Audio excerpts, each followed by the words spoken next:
이스라엘의 불신과 요셉의 믿음. 오늘 말씀은 이스라엘 백성들이 출애굽하는 말씀입니다. 애굽에서 430년 동안 머물러 있다가 드디어 출애굽을 하는 것입니다. 그 과정은 쉽지 않았죠. 애굽 왕 바로가 이스라엘 백성들을 놓아주려고 하지 않았습니다. 하나님께서 그들에게 10가지 재앙을 내리신 후에야 비로소 이스라엘 백성들이 애굽에서 나왔습니다.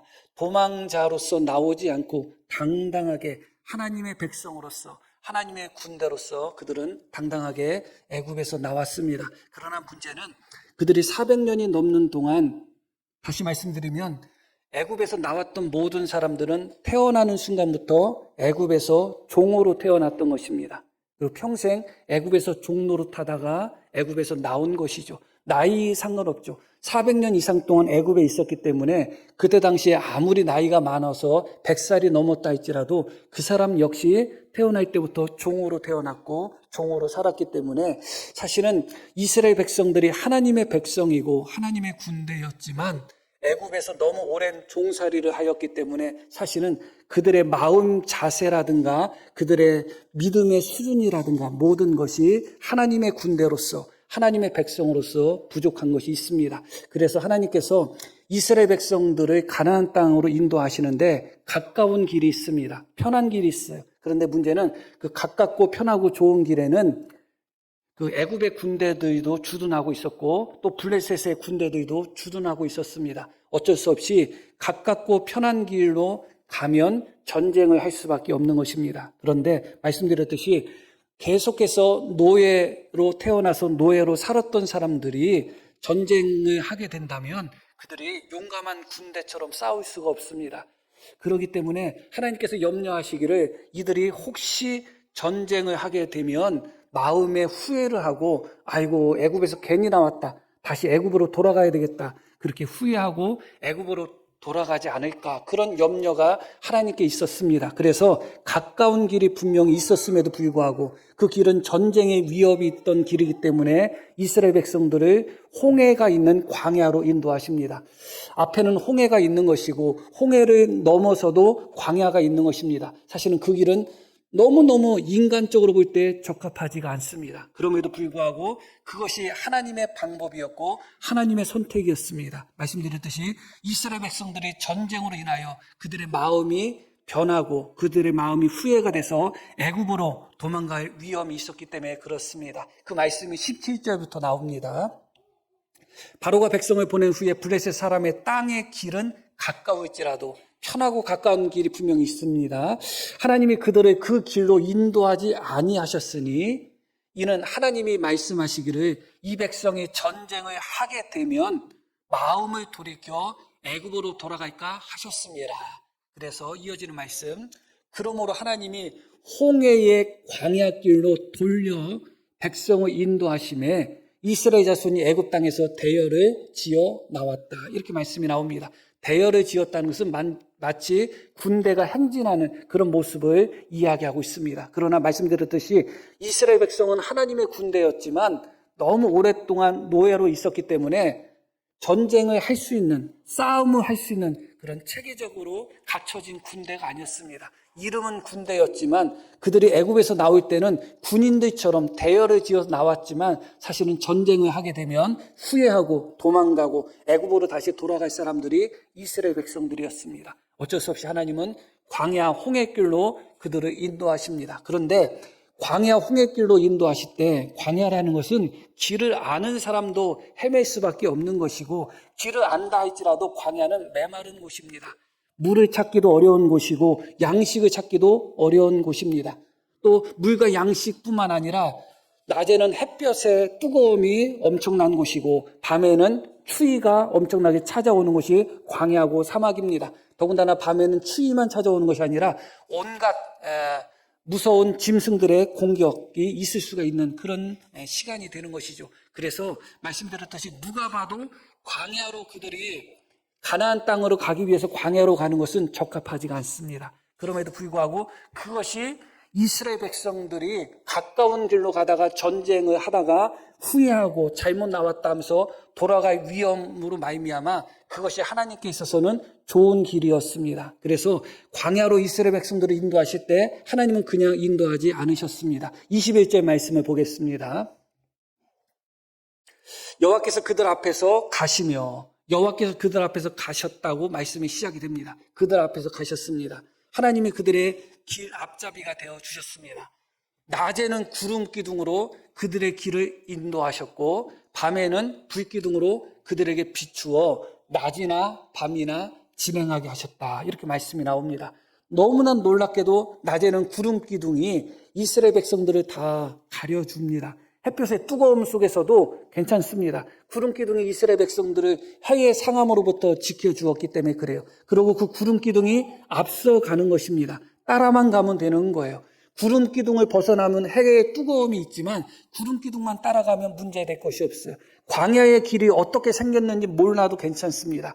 여호와께서 앞서 가시며 구름 기둥과 불 기둥으로 인도하시기 때문에 구름 기둥을 따라가기만 하면 됩니다. 밤에도 걱정이 없습니다. 밤이 어둡다 할지라도 행진할 필요가 있으면 불 기둥이 밝게 비추기 때문에 문제될 것이 없고, 밤이 아무리 춥다 할지라도 불기둥이 이스라엘 백성들 속에 함께 하기 때문에 추위 걱정도 없습니다. 또 이런저런 해로운 짐승들이나 그런 해충들이 불기둥으로 말미암아 이스라엘 백성들을 공격할 염려가 없습니다. 그렇기 때문에 광야 길을 인도하셨다 할지라도 하나님은 준비 없이 인도하신 것이 아니라 최선의 준비를 갖추고 인도하신 것이죠. 불기둥으로서, 구름기둥으로서 그들의 길을 안전하게 인도하셨습니다. 그것으로 끝이 난 건가요? 그렇지 않죠. 말씀드렸듯이 광야에서는 양식을 구할 곳이 없습니다. 그런데 놀랍게도 자고 일어나면 하늘에서 양식이 내리는 거예요. 너무너무 놀랍잖아요. 그것이 어떤 양식이죠? 만나가 내렸습니다. 광야에서는 물을 구하기가 참 어렵습니다. 물이 있는 곳도 있지만 없는 곳이 훨씬 더 많거든요.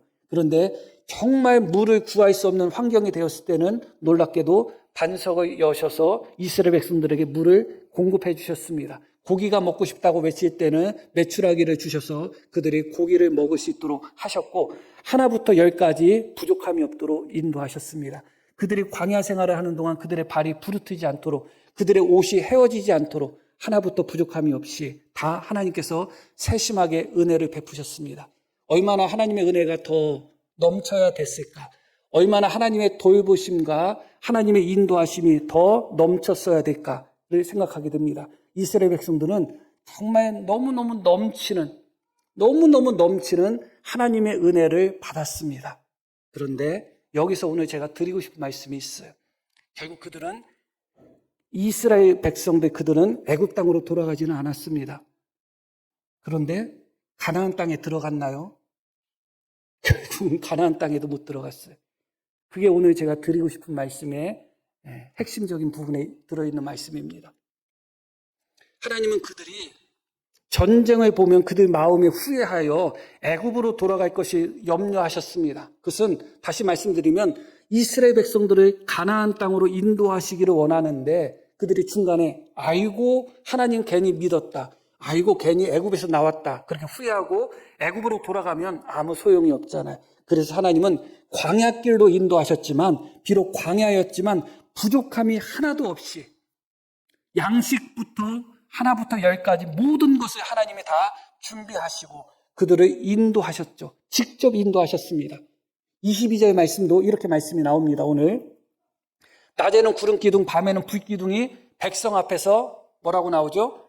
떠나지 않았다. 항상 함께 하셨습니다. 그런데 결국은 이스라엘 백성들은 그렇게 하나님의 넘치는 은혜를 받았음에도 불구하고 여호수아와 갈렙 외에는 가나안 땅에 들어가지 못했어요. 하나님의 은혜가 부족했던 건가요? 더 큰 은혜가 필요했을까요? 저는 하나님의 은혜가 부족했다고 생각하지 않습니다. 그런데 놀랍게도 우리는 항상 이렇게 생각하죠. 언제나 하나님의 은혜는 이긴다고 생각해요.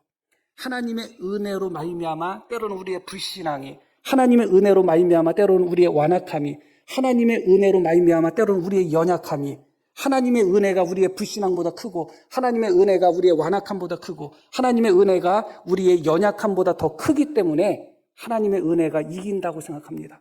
그렇다면 이스라엘 백성들은 다 가나안 땅에 들어갔어야죠. 그런데 결과적으로 하나님의 은혜가 이스라엘 백성들에게는 헛되게 작용할 수밖에 없었다. 하나님은 은혜를 넘치도록 주셨지만 결국은 이스라엘 백성들에게 하나님의 은혜가 헛될 수밖에 없었습니다. 그 은혜로 말미암아 그들이 구원받은 것도 아니고 그 은혜로 말미암아 그들이 가나안 땅에 들어간 것도 아니에요. 하나님은 그들을 가나안 땅으로 인도하도록 그렇게 마음을 먹으시고 하나부터 열까지 그들을 떠나지 않고 그들에게 다 공급하시고 은혜로서 함께 하셨지만 결국 그들은 가나안 땅에 들어가지 못했습니다. 그래서 고린도후서 6장에서 우리에게 주는 교훈이 무엇이냐? 하나님의 은혜를 헛되이 받지 말라는 거예요. 얼마든지 우리가 하나님의 은혜를 헛되이 만들 수도 있다는 거예요. 가룟 유다는 아시는 바와 같이 예수님의 12제자잖아요. 예수님의 12제자로 선택되는 은혜보다 더 큰 은혜가 어디 있겠어요? 예수님의 12제자 중에 한 명으로 선택받았지만 가룟 유다는 결국 예수님을 파는 사람으로 그의 인생을 마감했습니다. 하나님의 은혜를 헛되이 받은 것이죠.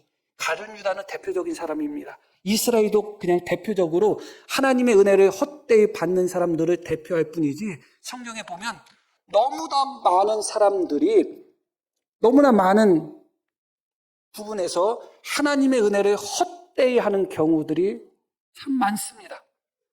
하나님은 우리에게 은혜를 넘치도록 주셨는데 우리는 그 주신 은혜를 헛되이 받아버리는 거예요. 그래서 그 은혜가 되지 못하는 거예요. 은혜로 말미암아 유익이 되지 못하고 은혜로 말미암아 구원이 이루어지지 않는 것입니다. 하나님의 은혜가 헛되이 돌아가 버리는 것이죠. 하나님의 은혜를 헛되이 만드는 것 중에 가장 대표적인 것이 무엇인가? 오늘 말씀 우리가 이해하기 위해서는 히브리서 말씀을 함께 찾아볼 필요가 있습니다. 히브리서 3장 19절 말씀을 보겠습니다. 이로 보건대, 이건 이스라엘 백성들, 광야 이스라엘 백성들을 한마디로 이야기한 것입니다. 이로 보건대 그들이 믿지 아니함으로 능히 들어가지 못했다. 하나님께서 그들을 가나안 땅으로 인도하시기 위하여 하나님이 직접 인도하시고 낮에는 구름 기둥으로 밤에는 불 기둥으로 그들을 인도하셨고 만나와 메추라기를 먹이시고 반석을 열어서 물을 주시고 이런저런 해로운 그런 해충들, 정갈이나 그런 독뱀이나 그런 것에서부터 이스라엘 백성들을 지켜주셨습니다. 하나님은 그들을 가나안 땅으로 인도하시기 위하여 최선의 은혜, 넘치는 은혜를 베풀어 주셨지만 그러나 그들이 가나안 땅에 들어가지 못했다. 능히 들어가지 못했다. 하나님의 넘치는 은혜로가 있음에도 불구하고 능히 들어가지 못했다. 왜냐? 믿지 않았기 때문에 그렇다. 불신은 하나님의 은혜를 헛되이 만듭니다. 하나님이 넘치는 은혜, 강수와 같은 은혜를 베푼다 할지라도 불신의 마음과 불신의 그릇을 가지고서는 그 은혜 속에서 은혜를 누릴 수가 없는 것입니다. 이 믿지 아니했다는 것을 히브리서 3장 12절에서는 이렇게 표현합니다. 12절 말씀 봅니다.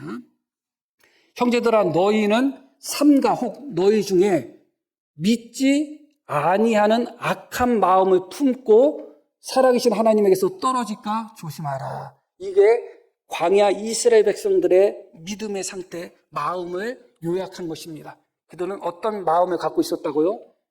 믿지 아니하는 악한 마음을 품고 있었다는 겁니다. 그렇게 믿지 않는 악한 마음을 품고 구름 기둥을 따라가고 불 기둥을 따라가고 만나를 먹고 반석에서 나오는 물을 먹고 메추라기를 먹고 그렇게 날마다 구름 기둥과 불 기둥을 따라가는 삶을 살았다 할지라도 그들의 마음은 어떤 마음이었다고요? 믿지 않는 악한 마음을 품고 구름 기둥을 따라가는 겁니다. 믿지 않는 악한 마음을 품고 불 기둥을 따라가는 겁니다. 구름 기둥을 보내신 하나님을 믿고 감사하는 마음으로 구름 기둥, 불 기둥을 따라가는 것이 아니라 믿지 않는 악한 마음을 품고 구름 기둥, 불 기둥을 따라갔습니다. 만나를 주신 하나님께 감사하고 그 하나님을 믿는 마음으로 그 만나를 먹는 것이 아니라 믿지 않는 악한 마음을 품고 만나를 먹는 것입니다. 어찌 만나가 유익이 될 수 있겠어요?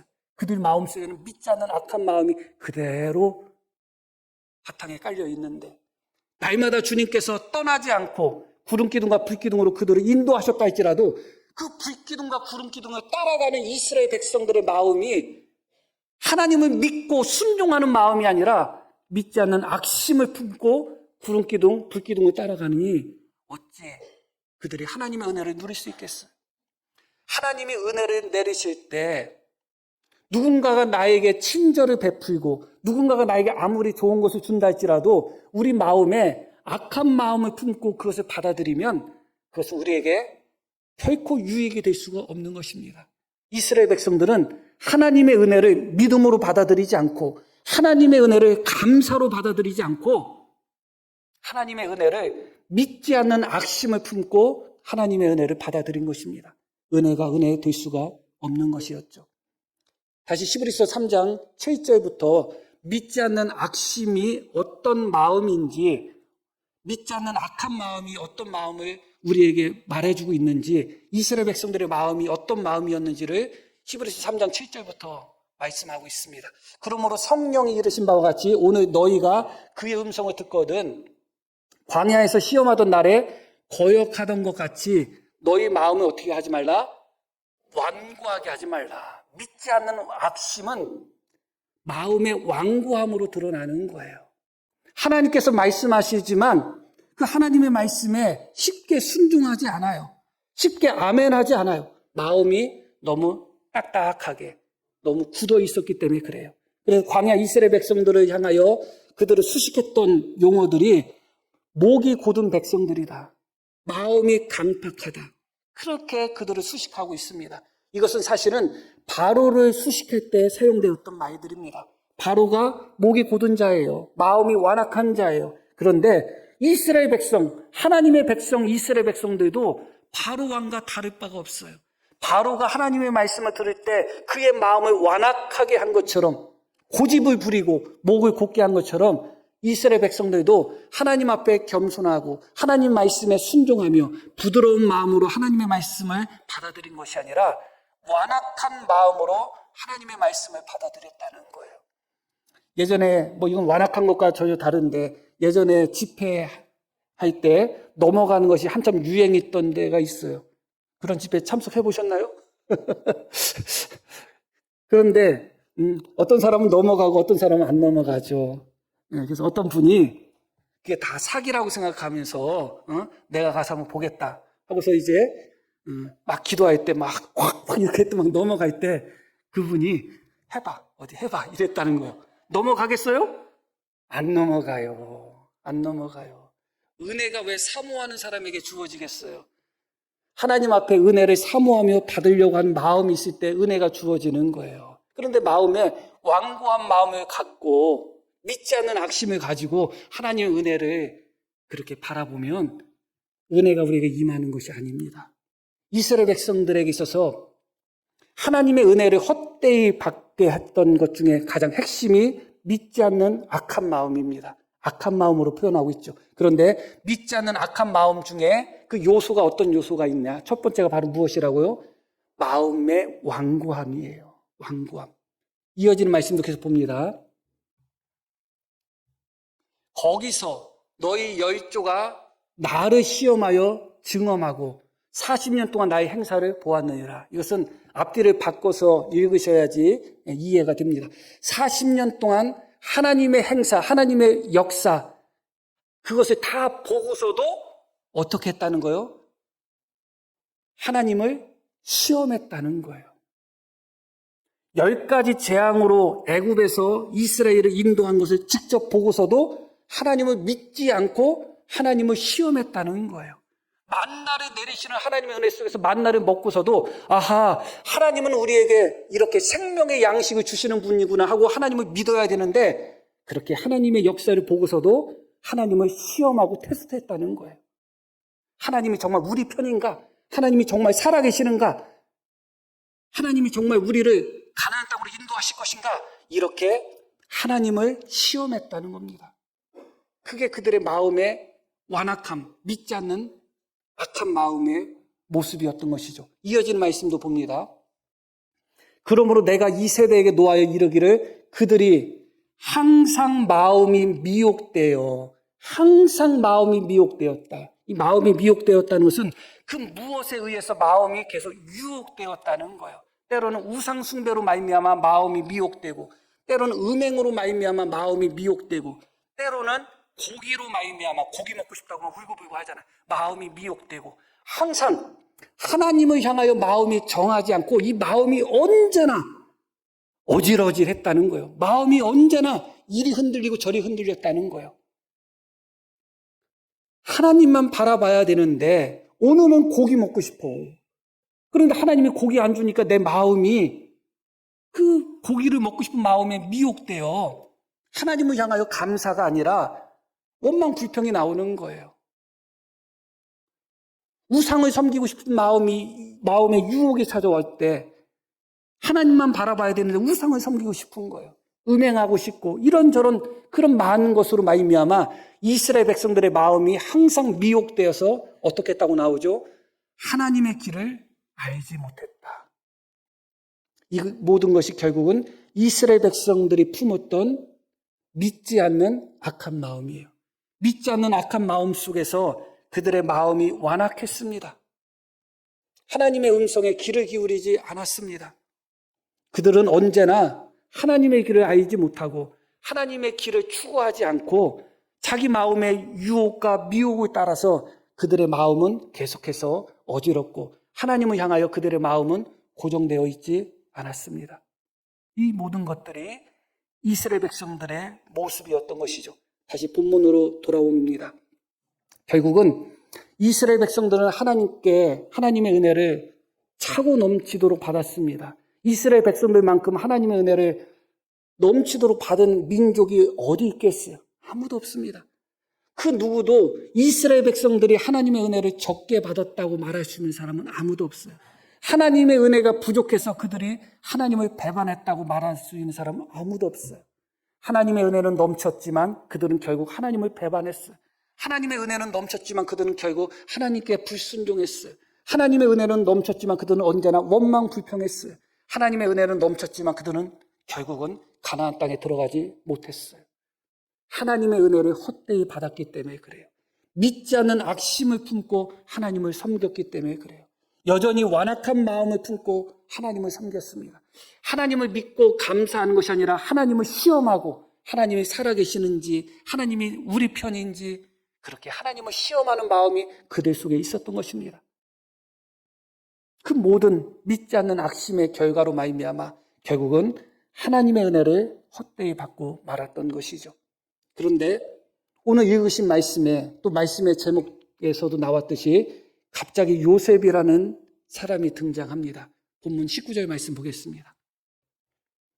모세가 요셉의 유고를 가졌으니 아마 10중 8구는 저 유골은 미이라 형태일 것입니다. 이집트의 고관이었고 야곱도 미이라 형태로 그렇게 만들어져서 장례를 치렀거든요. 요셉도 아마 그럴 가능성이 큽니다. 그런데 미이라든 아니든 그건 중요하지 않고요. 모세가 요셉의 유골을 가졌으니 이는 요셉이 이스라엘 자손으로 단단히 맹세하게 하여 이르기를 이스라엘 자손으로 단단히 맹세하게 하여 이르기를 이어지는 부분 하나님이 반드시 너희를 찾아오시리니 너희는 내 유고를 여기서 가지고 나가라 하였습니다. 요셉이 죽은 지 360년 정도의 시간이 흘렀습니다. 360년 전에 요셉이 죽을 때 그가 유언을 했다는 거예요. 하나님이 반드시 당신들을 찾아올 것입니다. 하나님이 반드시 우리 민족을 찾아오시고 우리 민족을 이 애굽에서 인도하여 가나안 땅으로 인도하실 겁니다. 그때 나의 유골도 함께 옮겨주십시오. 그렇게 요셉이 유언을 했다는 것입니다. 그런데 바로 이 요셉의 유언을 히브리서 11장 22절에서는 이렇게 받아들이고 있습니다. 믿음으로 요셉은 임종시에 이스라엘 자손들이 떠날 것을 말하고 또 자기 뼈를 위하여 명하였다. 믿음이라는 단어가 나오죠. 요셉이 임종시에 이스라엘 자손들이 떠날 것을 믿음으로 그는 고백했고 믿음으로 그것을 바라보았다는 겁니다. 믿음은 바라는 것들의 실상이요 보이지 않는 것들의 증거다. 요셉이 죽은 후에 360년 후에 있을 출애굽을 요셉은 믿음으로 그것을 바라보고 믿었습니다. 이스라엘 백성들은 코앞에 있는 가나안 땅을 하나님이 구름 기둥과 불 기둥으로 인도하셨음에도 불구하고 그들이 그곳에 들어갈 것을 믿지 못했지만 요셉은 360년 후에 있을 출애굽을 눈앞에 벌어진 것처럼 믿고 그때 자기 뼈도 함께 자기 유골도 함께 옮겨줄 것을 명했다는 것이죠. 그것이 바로 요셉의 믿음이라는 것입니다. 야곱에 대해서 잠깐 말씀드렸는데 야곱이 미라 형태로 장래 지냈다고 말씀드렸는데 야곱은 어떤 유언을 했는가? 내가 죽으면 나를 가나안 땅에 묻어달라고 유언을 했습니다. 요셉도 얼마든지 내가 죽으면 나를 가나안 땅에 묻어달라고 유언할 수도 있었어요. 그런데 요셉은 내가 죽은 후에 나를 가나안 땅에 묻어달라가 아니라 하나님께서 너희를 찾아오셔서 너희를 애굽 땅에서 인도하여 나가실 때 그때 나를 데려가라. 그렇게 유언을 했습니다. 왜 그랬을까요? 추측일 수밖에 없지만 이스라엘 민족이 가나안 땅에서 떠나서 애굽으로 들어가게 된 결정적인 계기는 요셉 때문에 그렇습니다. 하나님이 요셉을 애굽에 먼저 보내셨고 요셉이 애굽에서 총리로 있으면서 자기 가족 전체를 가나안 땅에 있는 가족 전체를 애굽으로 데려왔습니다. 얼마든지 사실은 애굽의 총리였기 때문에 가나안 땅에 있는 가족들에게 물질적인 그런 섬김을 하기에 넉넉했을 겁니다. 그냥 형님들, 그냥 아버지, 가나안 땅이 하나님이 선택한 땅이니까 거기 사세요. 그러면 아무리 기근이 찾아와도 제가 양식 보내드릴게요. 그러면 돼요. 그런데 어떻게 했어요? 요셉이 다 오라고 했습니다.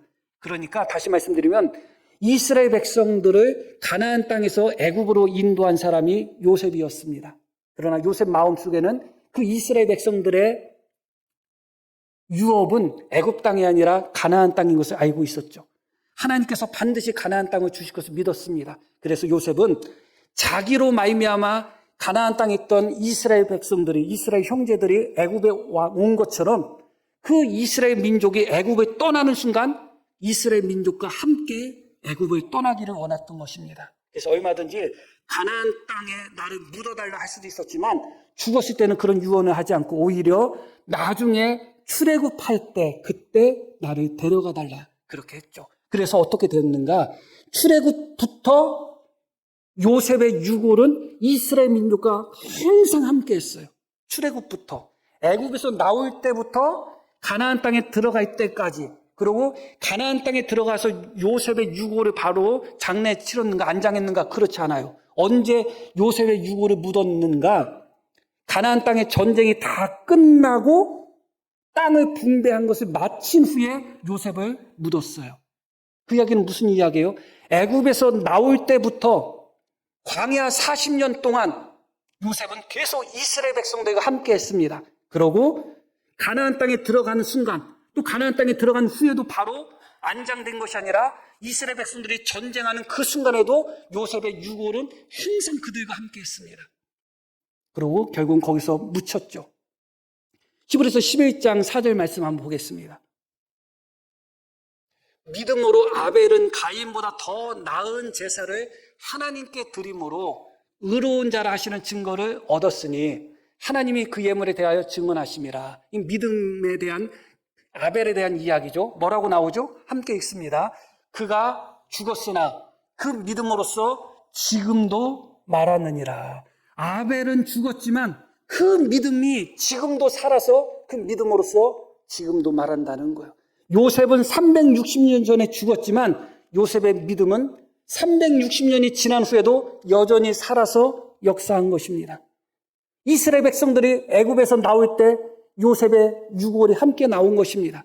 요셉의 유골은 360년 전에 그가 유언했던 믿음으로 유언했던 하나님이 너희를 반드시 인도하실 것이고 그때 나의 유골을 같이 옮겨달라고 믿음으로 유언했던 그 믿음이 360년이 지난 후에도 여전히 살아있었던 것입니다. 실제로 가나안 땅에 들어간 사람들은 갈렙과 여호수아 그리고 요셉의 유골밖에 없어요. 엄밀히 따지면. 사실 요셉의 유골은 그의 몸은 비록 죽었지만 살아있는 믿음, 그것을 우리에게 상징적으로 보여주고 있는 것입니다. 요셉의 유골이 이스라엘 백성들과 함께 계속 광야 생활을 할 때마다 이스라엘 백성들은 요셉은 죽어 있지만 그의 살아있는 믿음으로 말미암아 도전을 받았어야 되는 것이죠.